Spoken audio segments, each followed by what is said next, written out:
नमस्कार, आप देख रहे हैं एएनबी न्यूज। आपके साथ मैं हूं पूजा परमार। हमारे खास कार्यक्रम हरियाणा चौपाल में खबरों की शुरुआत करते हैं। हरियाणा के मुख्यमंत्री मनोहर लाल रविवार को पंचकुला के अमरावती एनक्लेव में द कश्मीर फाइल्स फिल्म देखने के लिए पहुंचे। उनके साथ विधानसभा अध्यक्ष ज्ञानचंद गुप्ता, पंचकुला मेयर कुलभूषण गोयल, संगठन मंत्री रविंद्र राजू समेत कई बड़े नेता मौजूद रहे। बता दें कि हरियाणा में मनोहर सरकार ने द कश्मीर फाइल को टैक्स फ्री किया हुआ है। फिल्म देखने के बाद मनोहर लाल ने कहा कि 1990 में कश्मीर घाटी में जो मानवीय त्रासदी हुई थी, फिल्म द कश्मीर फाइल्स उसका सजीव और मार्मिक चित्रण है। मेरा सौभाग्य रहा है कि मैंने लंबे अरसे तक जम्मू कश्मीर में संगठन के लिए काम किया है, वहां के लोगों की पीड़ा और हालातों को करीब से देखा है और समझा भी है। बता दें कि द कश्मीर फाइल्स 11 मार्च को रिलीज हुई थी, जो करीब 12 करोड़ के बजट में बनी है। फिल्म देखने को लेकर लोगों में भी काफी उत्साह देखने को मिल रहा है।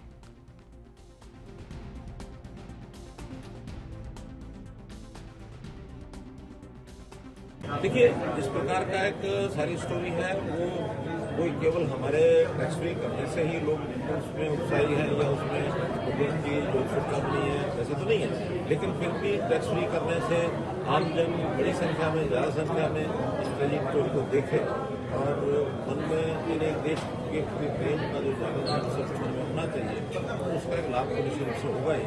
इसलिए मैं कुछ महीने के लिए अभिनय कैसा लगा आपको सभी किरदारों में? देखिए, अनुपम खेर का जो किरदार है या बहुत ही अच्छा किरदार उन्होंने निभाया है। और वैसे तो जिस प्रकार के किरदार बाकी भी लोगों ने निभाए हैं उसमें बहुत रियलिटी है और उसमें सजीव मन है कि किस प्रकार से सारी परिस्थितियों को और कैसे दिखाया जाए, बताया जाए, उसको एक्सप्रेस किया जाए, काफी जीवंत सारी।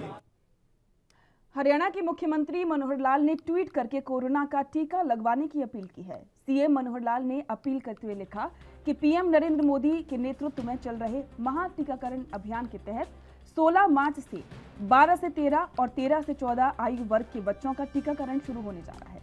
देश प्रदेश को कोरोना से मुक्त बनाने में अपना योगदान दें और बच्चों को वैक्सीन अवश्य लगवाएं।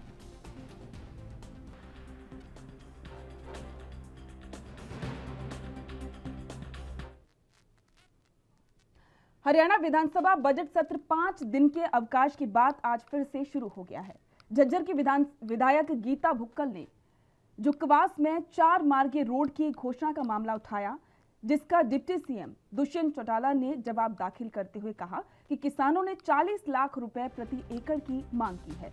जैसे ही किसानों की कंसेंट आ जाएगी तो काम शुरू हो जाएगा। 134 करोड़ का बजट मंजूर किया गया है। इस सड़क का दायरा 7 मीटर से बढ़ाकर 100 मीटर तक किया जाएगा।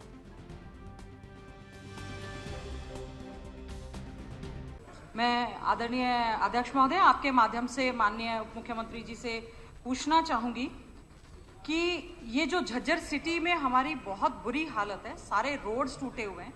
झज्जर सिटी से हमारा जो ग्वालिसन है, ग्वालिसन से हमारा मारोद से छूछकवास, मातनहेल, नौगावा, खानपुर से लेकर बहू, अब मेरे पास एक्सीडेंट्स की सूची है। मैं ये भी आपको बताऊंगी, इतनी ज़्यादा वहाँ पर दिक्कतें आ रही हैं। हैवी ट्रक, ट्रॉले चलते हैं, ओवरलोडेड ट्रक चलते हैं। Number of accidents are increasing like anything. और उसमें हमारी बहुत सारी फैक्ट्री इंडस्ट्रीज उस क्षेत्र में आ गई हैं। हमारे बहुत सारे शिक्षण संस्थान वहाँ पर हैं, जिनकी वजह से हमें बहुत ज़्यादा दिक्कतों का सामना करना पड़ रहा है। तो एक तो मेरा आपसे अनुरोध है कि मेरा प्रश्न है कि आप इसको 4 लेन वहाँ से कर दें ताकि इस समस्या का समाधान हो सके।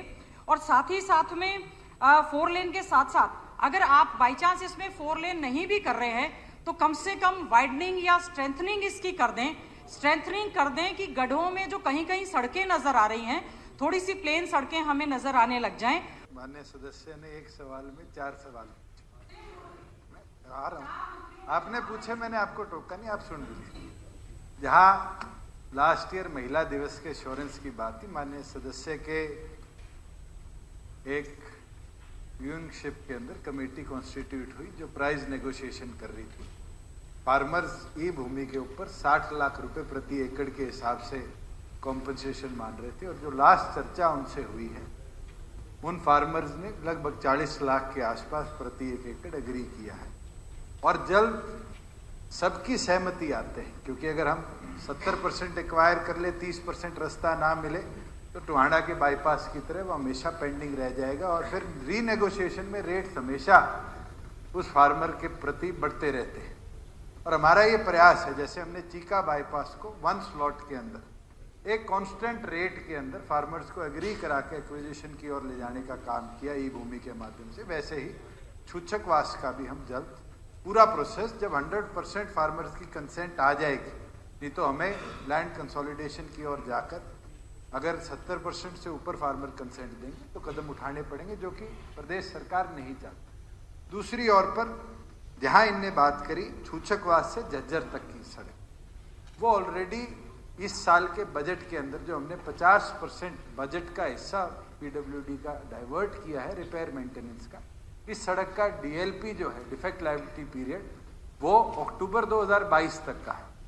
अगर हमें आपकी जैसी थेपड़ी वाली बात है, ऐसी कोई कंडीशन है, तो हम अप्रैल मई के महीने के अंदर भी उसको दोबारा रीस्ट्रेंथनिंग और रीकारपेटिंग की ओर लेकर।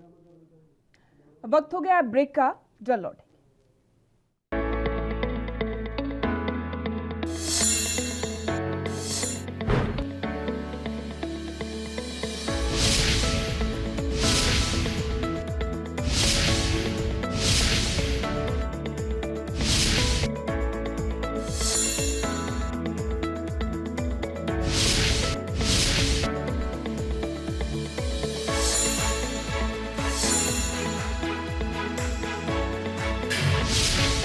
ब्रेक के बाद स्वागत है, बढ़ते अगली खबर की ओर। हरियाणा के परिवहन मंत्री मूलचंद शर्मा ने कहा कि हरियाणा राज्य में संगठित अवैध खनन का कोई मामला नहीं पाया गया है।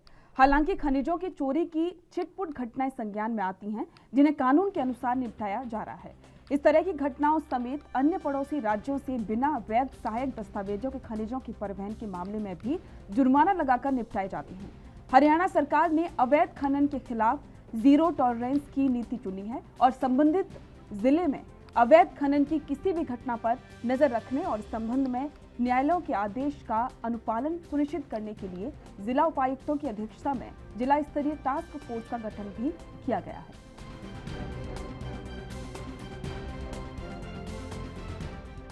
में संगठित अवैध खनन की कोई मामला नहीं पाया गया। हालांकि खनिजों की चोरी छुटपुट घटनाओं संज्ञान में आती हैं, जिन कानून के अनुसार निपटाया जा रहा है। इस तरह की घटनाओं के सहित पड़ोसी राज्यों में बिना वैध सहायक दस्तावेज के अर्थवैध बिल तोल पर्ची के बिना खनिजों की परिवहन के मामले में खान और खनिज विकास और विनियमितता के अधिनियम 1957 धारा 21(5) के प्रावधान के लिए उसे जुर्माना लगाकर निपटाया जाता है। हरियाणा सरकार के अवैध खनन के जीरो टॉलरेंस की नीति चुनी है। इस संबंधित जिले में अवैध खनन की किसी घटना पर नजर रखने और रोकने के समय न्याय के आदेश का पालन सुनिश्चित करने के लिए जिला उपायुक्तों की अध्यक्षता में जिला स्तरीय टास्क फोर्स का गठन किया गया है, जिसमें जिले के पुलिस अध्यक्ष, वरिष्ठ अधिकारीगण, कार्यबलों के लिए मुख्य सचिव अध्यक्षता की राज्य स्तरीय टास्क फोर्स द्वारा की जाती है। राज्य द्वारा 2 विशेष टीमों की। हरियाणा के गुरुग्राम शहर के अस्पताल के पुराने भवन की जगह पर नए भवन का निर्माण कराने पर प्रस्ताव विचाराधीन है और ये अस्पताल 400 बिस्तर का बनाया जाएगा।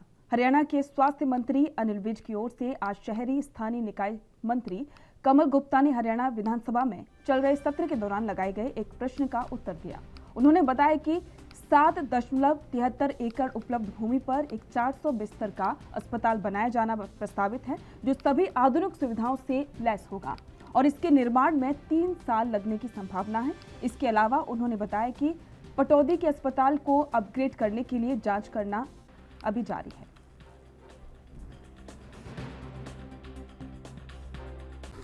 Most of the important equipments which are being used in the hospital, big hospital, are already there. और जो 1-2 इक्विपमेंट्स नहीं है, जो कि लग्जूरियस इक्विपमेंट होते हैं, उनका भी हमने ऑर्डर दे दिया है. They are in the process and within 4 months they are likely to come. And see, there is no shortage of the water. However, the feasibility to install UGR tank and tubewells is under consideration.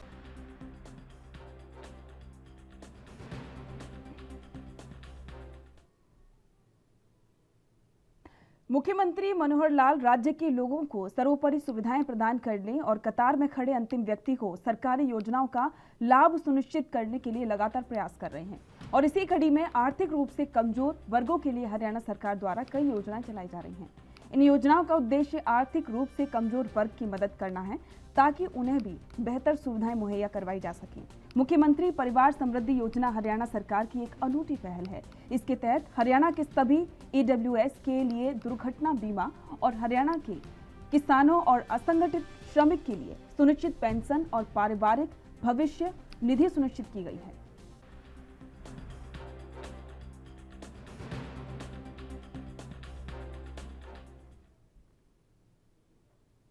वक्त हो गया break का, जल्द लौटें।